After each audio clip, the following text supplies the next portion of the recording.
Pertama-tama saya patut mengucapkan syukur pada Tuhan Yang Maha Kuasa atas berkat serta rahmat-Nya sehingga kita boleh berkumpul di dalam ruangan ini.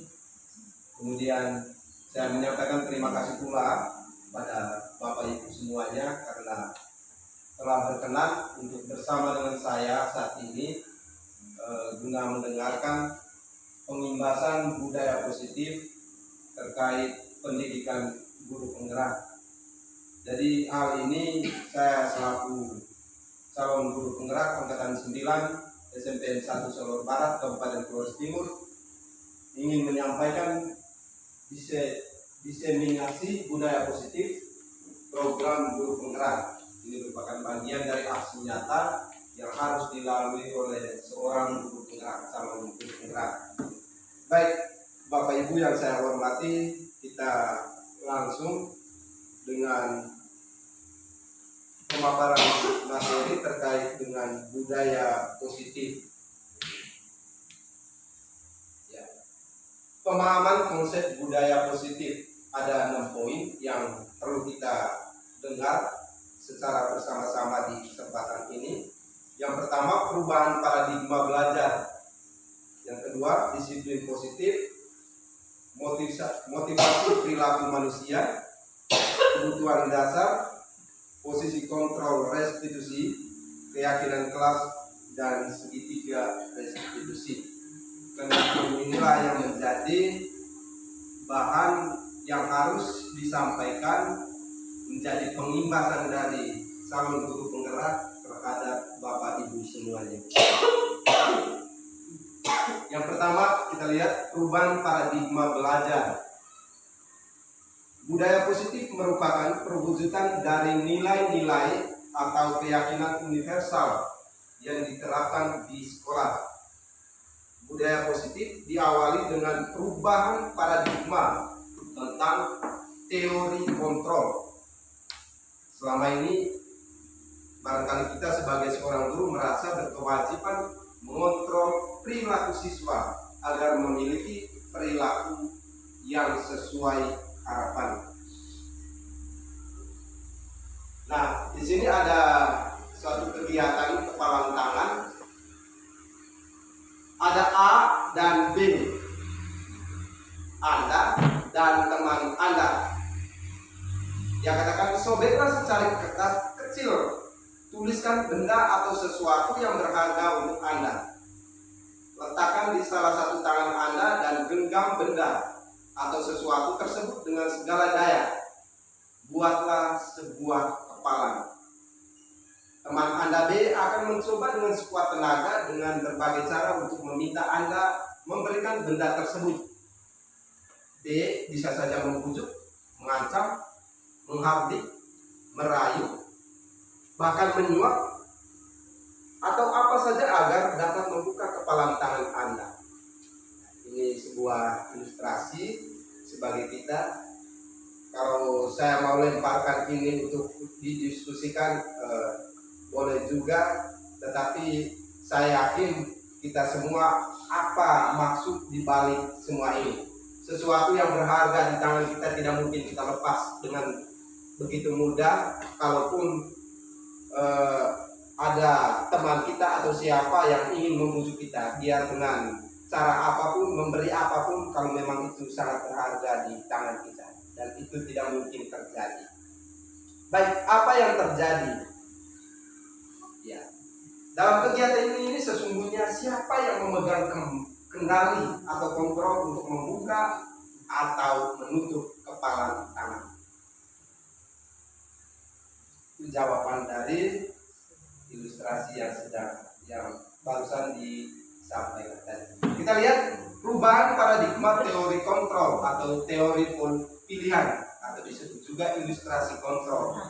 Seorang psikiater dan pendidik bernama Dr. William Glasser dalam kontrol teori meluruskan beberapa miskonsepsi tentang makna kontrol. Yang pertama, ilusi guru mengontrol murid. Pada dasarnya, kita tidak dapat memaksa murid untuk berbuat sesuatu. jikalau murid tersebut memilih untuk tidak melakukannya. Teori kontrol menyatakan bahwa semua perilaku memiliki tujuan, bahkan terhadap perilaku yang tidak disukai. Itu yang pertama. Yang kedua, ilusi bahwa semua penguatan positif efektif dan bermanfaat. Penguatan positif atau bujukan adalah bentuk-bentuk kontrol. Dalam jangka waktu tertentu kemungkinan murid tersebut akan menyadarinya dan mencoba untuk menolak bujukan kita, atau bisa saja jadi murid tersebut menjadi tergantung pada pendapat sang guru untuk berusaha. Ini yang kedua. Lalu yang ketiga, ilusi bahwa kritik dan membuat orang merasa bersalah dapat menguatkan karakter. Menggunakan kritik dan rasa bersalah untuk mengontrol murid menuju pada identitas gagal. Yang keempat, ilusi bahwa orang dewasa memiliki hak untuk memaksa. Banyak orang dewasa yang percaya bahwa mereka memiliki tanggung jawab untuk membuat murid-murid berbuat hal-hal tertentu. Perilaku memaksa tidak akan efektif untuk jangka waktu panjang dan sebuah hubungan permusuhan akan terbentuk.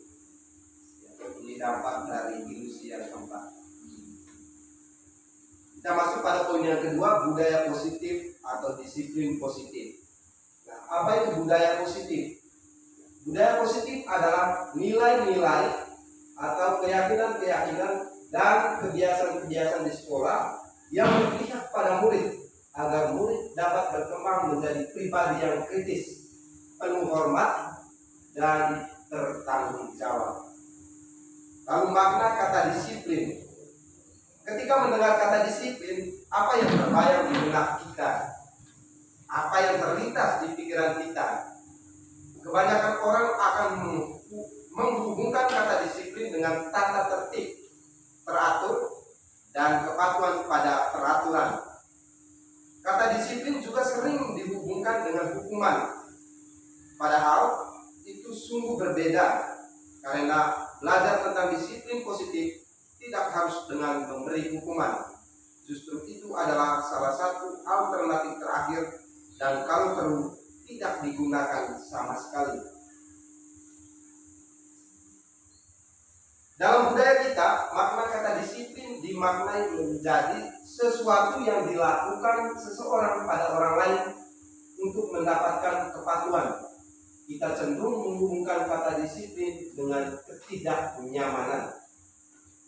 Ki Hajar Dewantara mengatakan, untuk mencapai kemerdekaan atau dalam konteks pendidikan kita saat ini, untuk menciptakan murid yang merdeka, syarat utamanya adalah harus ada disiplin yang kuat.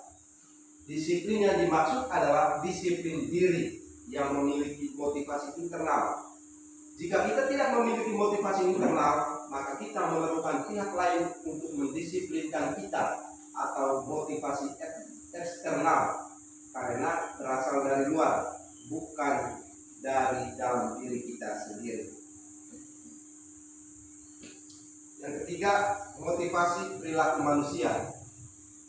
Diane Gossen dalam bukunya Restructuring School Discipline menyatakan ada 3 motivasi perilaku manusia. Yang pertama, untuk menghindari ketidaknyamanan atau hukuman. Yang kedua, mendapatkan imbalan atau penghargaan dari orang lain. Yang ketiga, untuk menjadi orang yang mereka inginkan dan menghargai diri sendiri dengan nilai-nilai yang mereka percaya. Nah, kita lihat satu persatu. Yang pertama, untuk menghindari ketidaknyamanan atau hukuman. Ini adalah tingkat terendah dari motivasi perilaku manusia. Biasanya orang yang motivasi perilakunya untuk menghindari hukuman atau ketidaknyamanan akan bertanya, apa yang akan terjadi apabila saya tidak melakukannya? Sebenarnya mereka sedang menghindari permasalahan yang mungkin muncul dan berpengaruh pada mereka secara fisik, psikologis, maupun tidak terpenuhnya kebutuhan mereka bila mereka tidak melakukan tindakan tersebut. Maka motivasi ini disebut motivasi yang bersifat eksternal. Yang kedua, untuk mendapatkan imbalan atau penghargaan dari orang lain. Satu tingkat di atas motivasi yang pertama tadi. Di sini orang berperilaku untuk mendapatkan imbalan atau penghargaan dari orang lain. Orang dengan motivasi ini akan bertanya, apa yang akan saya dapatkan apabila saya melakukannya? Mereka melakukan sebuah tindakan untuk mendapatkan pujian dari orang lain yang menurut mereka penting dan mereka letakkan dalam dunia berkualitas mereka. Mereka juga melakukan sesuatu untuk mendapatkan hadiah, pengakuan, atau imbalan. Nah, ini juga disebut sebagai motivasi yang sifatnya eksternal. Lalu kita lihat yang ketiga, untuk menjadi orang yang mereka inginkan dan menghargai diri sendiri dengan nilai-nilai yang mereka percaya. Orang dengan motivasi ini akan bertanya, akan menjadi orang yang seperti apa apabila saya melakukannya? Mereka melakukan sesuatu karena nilai-nilai yang mereka yakini dan hargai, dan mereka melakukannya karena mereka ingin menjadi orang yang melakukan nilai-nilai yang mereka yakini tersebut. Ini adalah motivasi yang akan membuat seseorang memiliki disiplin positif karena motivasi berperilakunya bersifat internal, bukan eksternal.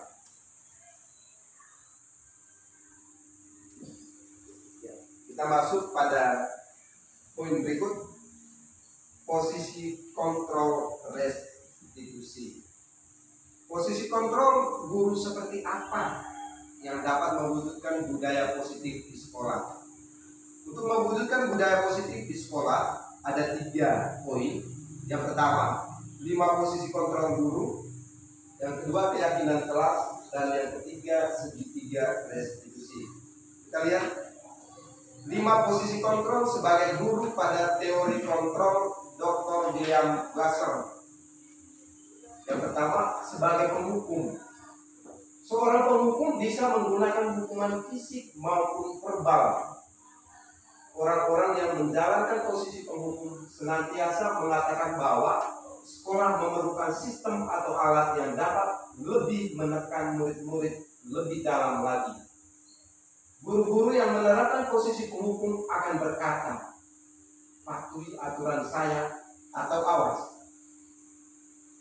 Kamu selalu saja salah. Selalu, pasti selalu yang terakhir selesai. Guru seperti ini senantiasa percaya hanya ada satu cara agar pembelajaran bisa berhasil, yaitu cara dia. Penghukum biasanya nadanya suara tinggi, bahasa tubuh mata melotot, dan jari menunjuk-nunjuk atau menghardik. Atau dengan kata lain, lambat lagi, pasti terlambat lagi, selalu datang terlambat. Kapan bisa datang tepat waktu? Ini contoh yang dilakukan oleh seorang guru tipe penghukum. Lalu tanyakan kepada diri Anda, bagaimana perasaan murid bila guru berbicara seperti itu pada saat muridnya datang terlambat? Alhasil, kemungkinan murid marah dan mendendam atau bersifat agresif. Bisa jadi sesudah kembali duduk, murid tersebut akan mencoret-coret bukunya atau meja tulisnya. Lebih buruk lagi, sepulang sekolah, murid melihat motor atau mobil bapak ibu guru dan akan menggores kendaraan tersebut dengan paku. Ini dampak dari tipe seorang guru tadi, seorang guru penghukum. Mereka akan melakukan dendam dengan kita. Lalu yang kedua, tipe guru pembuat merasa bersalah. Pada posisi ini, biasanya guru akan bersuara lebih lembut. Pembuat merasa bersalah akan menggunakan keheningan yang membuat orang lain merasa tidak nyaman, bersalah, atau rendah diri. Kata-kata yang keluar dengan lembut akan seperti ini. Ibu sangat kecewa sekali dengan kamu. Berapa kali Bapak harus memberitahu kamu ya? Gimana coba kalau orang tua kamu tahu kamu berbuat begini? Di posisi ini murid akan memiliki penilaian diri yang buruk tentang diri mereka. Murid merasa tidak berharga dan telah mengecewakan orang-orang disayanginya. Ya, mudah-mudahan murid kita ada pemikiran seperti ini. Pembuat merasa bersalah biasanya ditandai dengan nada suara mengeras, halus, atau sedih. Bahasa tubuhnya merapat pada anak atau lesu. Contoh, Adi, kamu ini bagaimana ya? Kamu sudah berjanji dengan ibu tidak akan terlambat.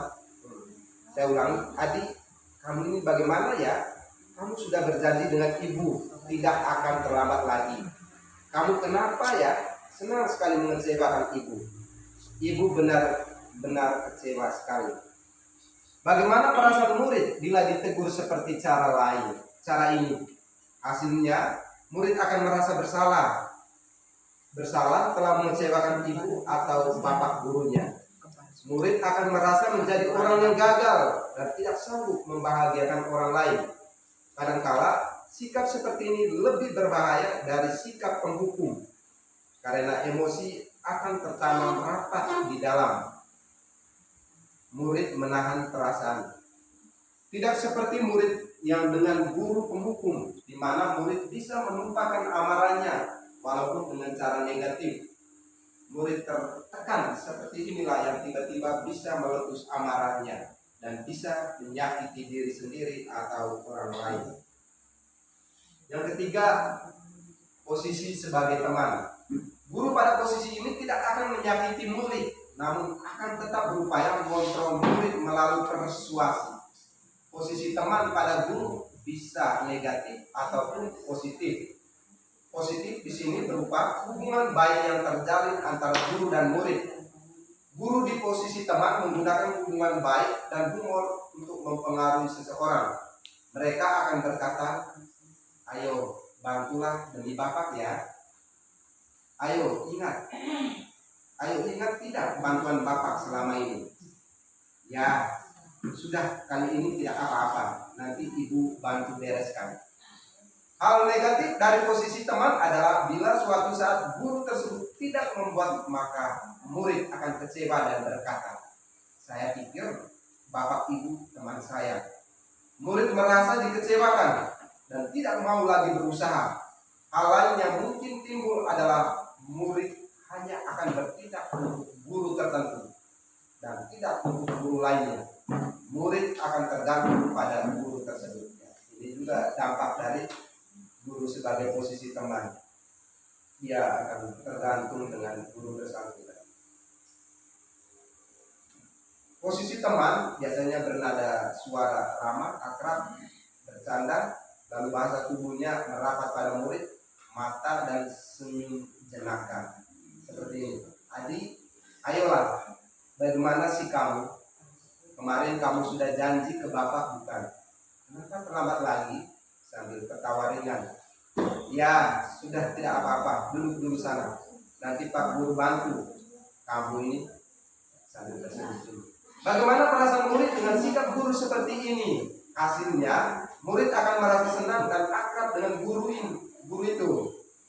Ini termasuk dampak yang positif. Hanya saja di sisi negatif, murid menjadi tergantung pada guru tersebut. Bila ada masalah, dia merasa bisa mengandalkan guru tersebut untuk membantunya.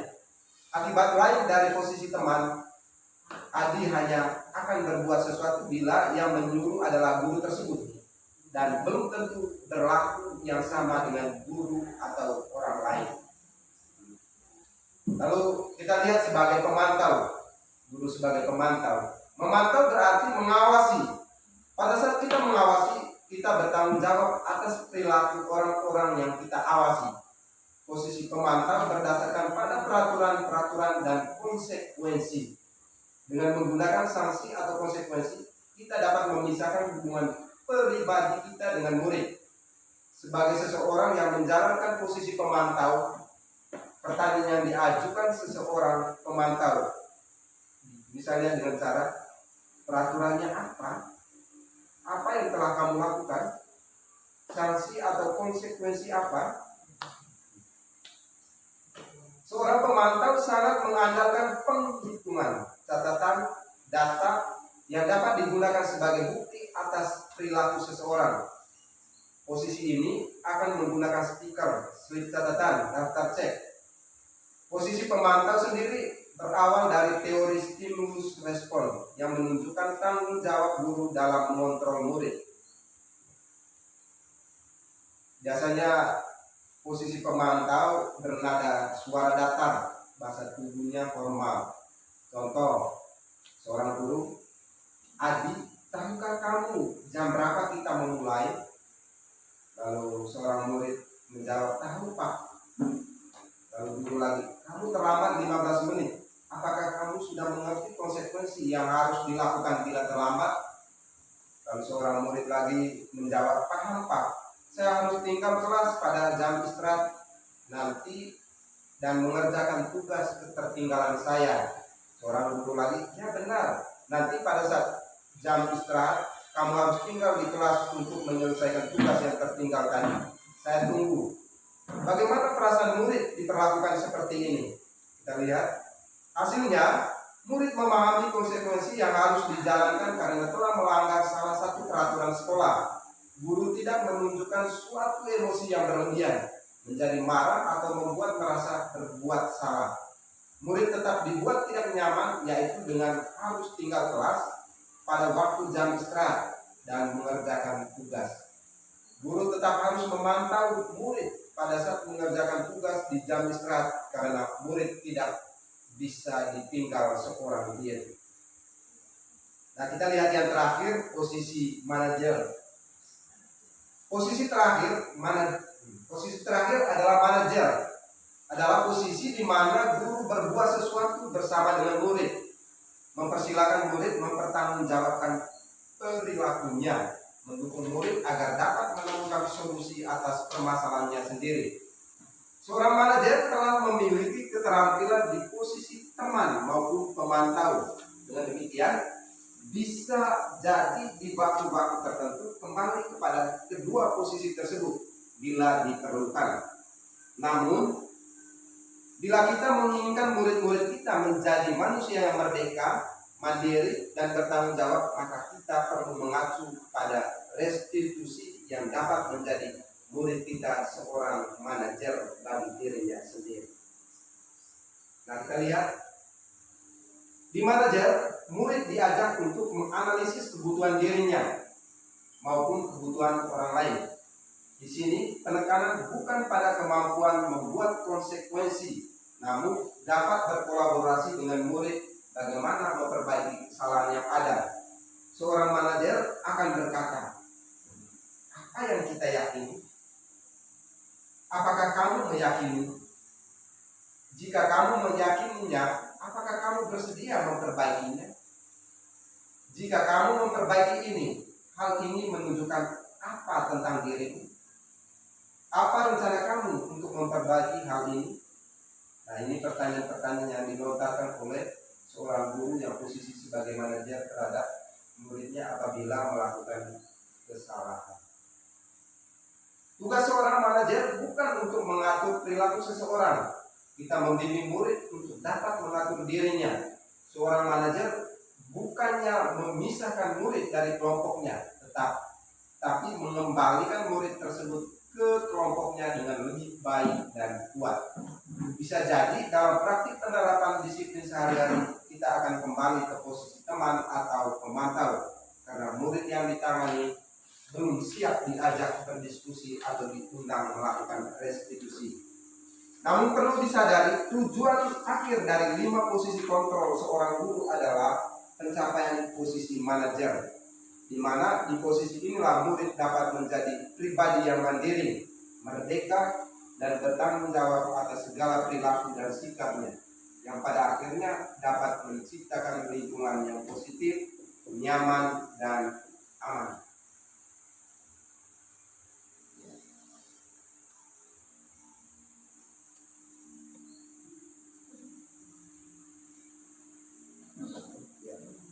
Ini seorang manajer biasanya bernada suara tulus, bahasa tubuh tidak kaku, mendekat ke murid.